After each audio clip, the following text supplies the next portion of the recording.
You can actually do this in your Excel too. So one thing to correct, previously I showed this as 1717, but I kind of checked it. I think the correct answer should be 1719 instead of 1770. Perhaps that was the typo. So going back to Excel, this should give us at least the original amount of future value of the ordinary annuity, right? So our first input should be the interest rate, 7%. Second input should be the number of time periods, in this case 3. PMT was negative 500. EV, we don't have one. So 1607. All right, we got this, which is the future value of an ordinary annuity that locates on year 2. Now, in order to get the correct answer, we need to compound this once more, right? So let's see if we can do that.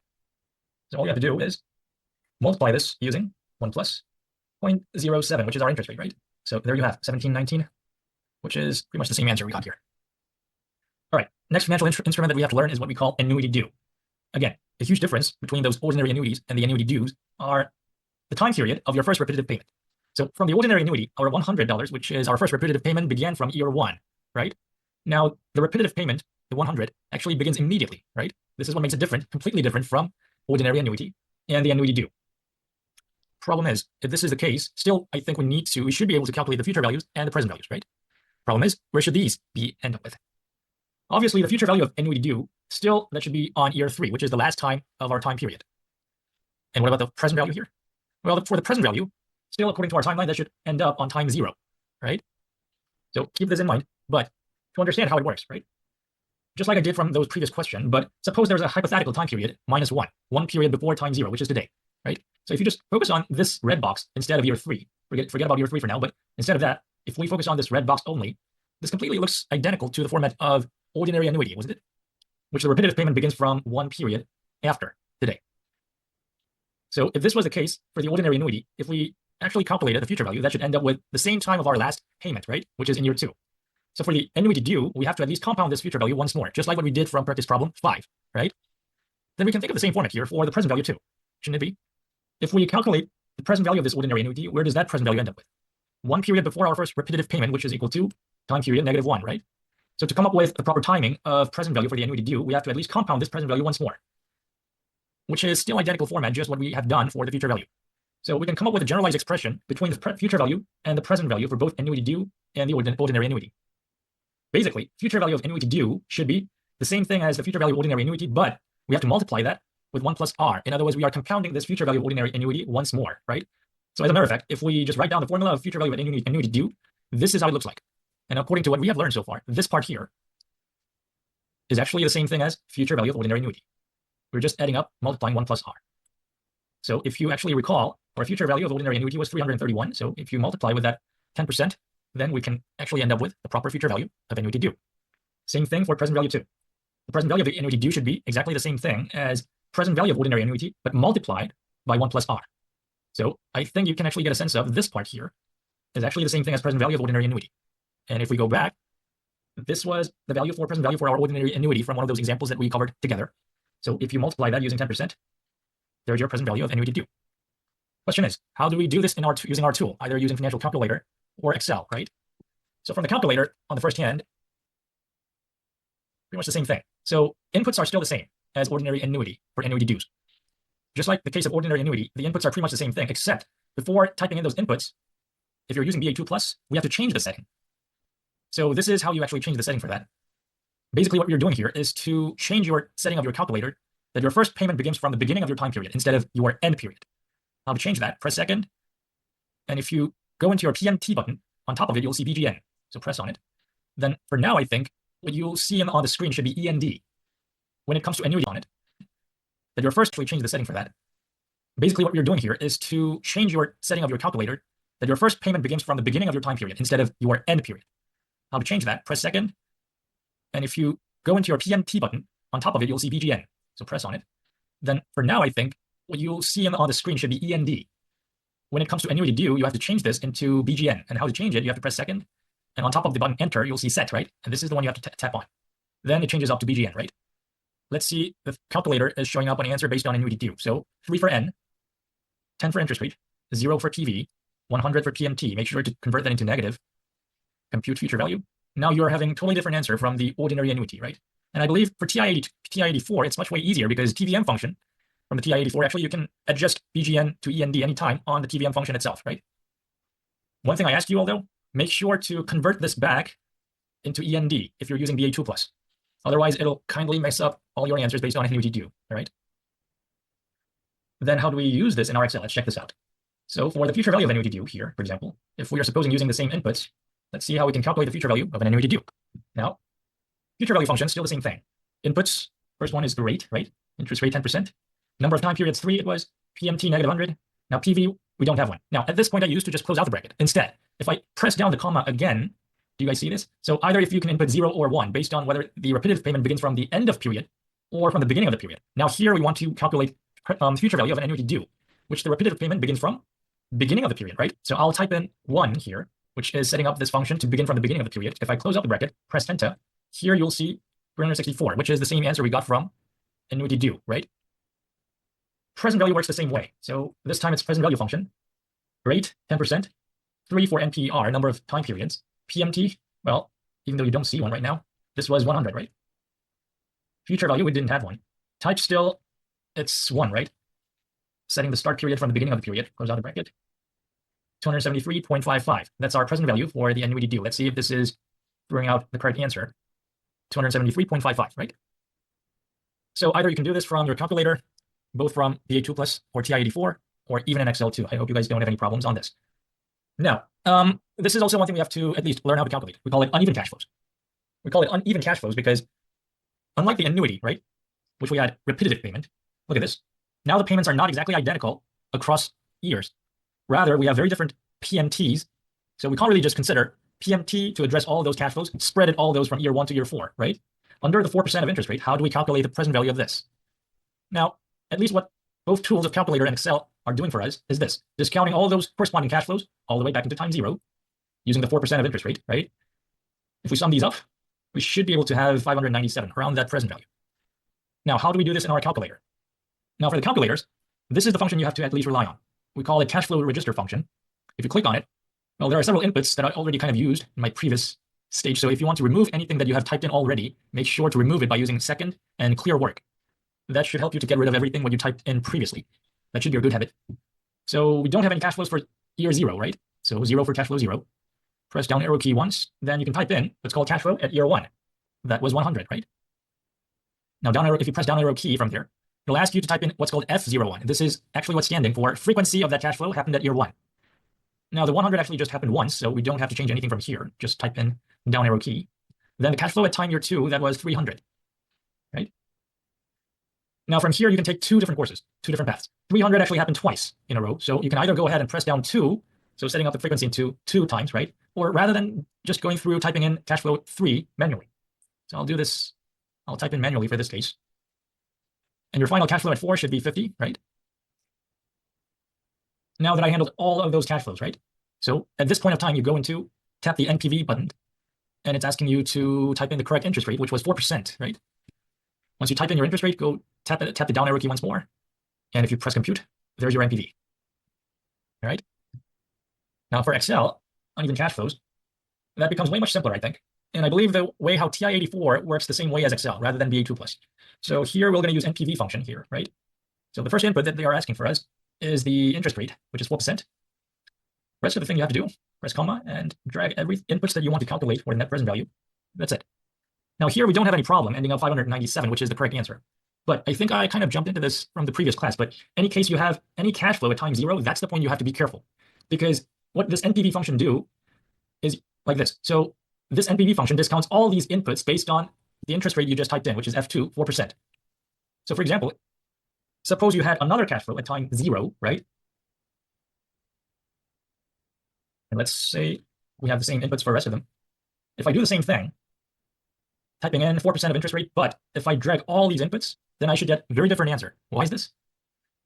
I get a different answer from the previous one because the NPV function is actually discounting this another 100, which is already on time 0 for us using that 4% of interest, right? So if this was the case, instead of doing this, the correct way to calculate the NPV should be 4% of interest, discount all the cash flow between year 1 and 4, and separately add in 100, which is already on time 0, that we don't have to discount anything for that.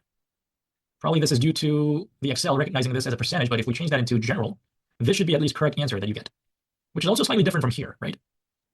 So always make sure to kind of not try to mess up when it comes to using NPV function there. All right, the last point that we have to at least check out from chapter 1 is what we call compounding frequency. Now, so far, up until this moment, the only format that we relied on was annual compounding, right? Annual compounding, in other words, the payment or compounding frequency only happened once a year, right? However, in reality, we have to at least deal with any different formats other than annual compounding. For example, semi-annual, quarterly, monthly, even daily. So the question is this: what happens to the future value if we have to compound more often than annual compounding frequency? Correct answer should be the more that we compound, the higher future value that we get, right? So for the annual compounding frequency, for example, up here, we've only compounded 3 multiple times. Whereas if we begin to assume semi-annual compounding frequency, that means we have to compound it no longer 3 multiple times, but 6 times, right? It's 6 times because we are actually compounding 2 times within a year. That's what semi-annual means, right? So in total, up until year 3, we are compounding 6 multiple times right now. And the more you compound, the higher the future value you get. So when it comes to compounding frequency other than the annual compounding, there are 2 different rates that you have to keep in mind. First one is what we call the nominal rate. So this is an interest rate that usually you can see from those banks or brokers that they actually used on the contract. So it looks like this. So there's another number right next to the interest rate itself, which we often refer to R. This basically represents the number of compounding frequency within a year. So R4 in this case mainly stand for the quarterly compounding, right? There are 4 quarters within a year. So your compounding frequency within a year, which stands for M in this case, we decide to call it. So quarterly compounding. So for quarterly compounding, M should be 4, right? And R365, this basically means daily interest, right? So for daily interest, your M should be 365. Now, compared to the nominal rate, right? By using the nominal rate, we can convert that using our number of compounding frequency M, right? By dividing M from the nominal rate, we can end up and convert the nominal rate into what's called periodic rate. And probably this is the one, we call it periodic rate, that we have to at least get on our hands to solve any of those questions other than annual compounding frequency. So let's try to work on it. For example, if the nominal rate was quarterly rate of 8%, if we want to convert this into nominal rate, what do we do? Your compounding frequency was 4 times within a year, right? Nominal rate was 8%. So we divide 8% using 4. So that's how we got 2% of periodic rate. This is the correct rate per quarter. All right? So let's apply the same norm. So what about the daily rate of 8%? Then we have to at least divide 8% using 365, right? Which should give us the rate per day. And as you can see, we started from the nominal rates and learned how to convert that using periodic rate, right? So if you look into this formula, for example, this is a very simple future value formula, but it looks somewhat different, isn't it? It looks different because of the existence of M. There are 2 M's we can actually see from here, and that's exactly something that you have to keep in mind in terms of adjusting nominal rates to the periodic rate. So whenever you want to convert the nominal rate to the periodic rate, the first adjustment is here. You have to divide the nominal rate by using M, and please do remember what was M stands for. M stands for the number of compounding frequency within a year. And the second adjustment is here.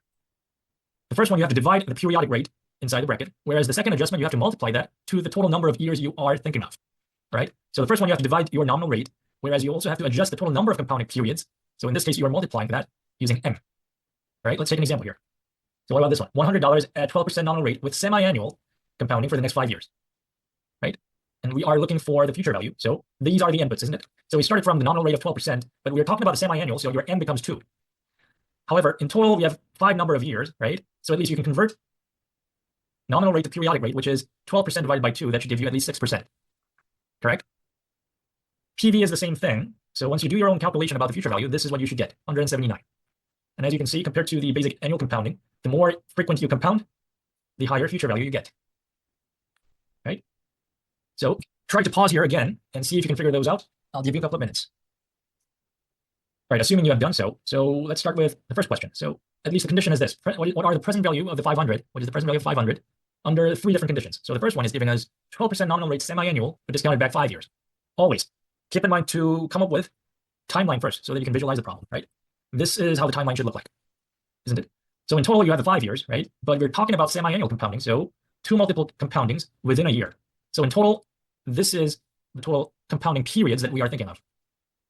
And what we're trying to calculate is the present value of this 500 under the nominal rate of 12%. So this is how the formula should look like. But what's your total N for here? So not exactly 5, just as it is, but instead of 5, now your total number of compounding period is 10, isn't it? Because we're talking about the semi-annual compounding, so we have to multiply the total 5 years to 2, so that's how we got 10. What about the interest rate? So not exactly just directly heading to the 12% of nominal rate. Yes, so interest rate, the proper interest rate, which is in this case periodic rate, should be 12% divided by 2. 2 coming from the semi-annual compounding, so your proper periodic rate should be 6, right? PMT 0, future value 500, then you can come up with 279.2. All right. Now let's get back to Excel before we forget about those. Now semi-annual. still the same PV function, right? Now, I've already kind of converted all the inputs into semi-annual compounding frequency. So in this case, you guys should have no problem for it, but always kind of make sure to adjust these two based on your proper compounding periods, all right? So 6%, 10, PMT was 0, right? Future value. Now we have 279.2, but always keep in mind these two are the inputs, two main inputs that you have to at least adjust when you see other than annual compounding frequency. So still the same answer as 279.2, right? What about the same condition except quarterly compounding? Now, our timeline looks almost similar, except this is the change, right? The main difference. The total 5 years, but now we are actually compounding 4 multiple times within a year. So your total number of compounding periods should be 20. So that should be our n, right? 20 number of periods. How about the periodic rate? We divide 12% using 4, right? There are 4 quarters within a year, so that should give you 3%. Other PMT and future value are still the same thing. Then you can come up with proper present value, right? What about the last one? 12% nominal rate, monthly compounding, discounted back only just 1 year. Now it's just only talking about 1 year, so but we're talking about 12 times of compounding frequency within a year, right? So your n should be 12. Interest rate is 12 divided by 12, isn't it? So that should give you 1%. PMT 0, 500 for future value. Then your PV should be 443. All right. Now, what about annuities? Now, when it comes to annuities, pretty much the same formula that we have to come up with, but whenever we have to deal with other than annual compounding frequency, then do the same thing, but keep in mind to do your 2 adjustments, right? Regarding the number of compounding periods and the periodic rate. So let's check out whether we can handle this one.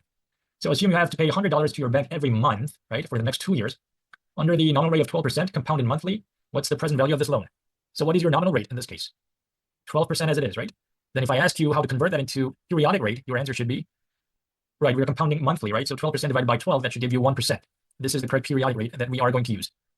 So you can type in 24 because we're talking about 2 years compounding monthly, right? 1%, that's what we got. $100 of PMT, future value, then you should have no problem getting those PV too. Excel TI-84 just works the same way as what I just showed you previously, but you can also change those settings by using those P/Ys or C/Ys on your calculators. However, I prefer not to kind of recommend using these options because oftentimes it's the case, it just kind of messes up everything to go all the way back into those settings. So instead of changing the settings, whenever it comes to, anything other than annual compounding frequency, rather than changing anything about the setting itself, but just use your modification on these 2 inputs. I think that's kind of a way safer instrument for us. So this is how you do it, but just like I told you, instead of changing those functions or settings, basically just work on making those modifications on these 2 inputs. That's something I do highly recommend. Now try to work on this one. I'll give you a couple of minutes. So pause your video here and see if you can work this out. Now, assuming you have done it, let's check it out together. So question 7 is asking us find the future values following annuities. So the first one, future value of 200 paid each 6 months. So this is semi-annual basis, right? For the next 5 years, 12% nominal rate. So according to our timeline, in total we have 5 years, but compounded semi-annually. So total number of compounding frequency, that should be 10, right?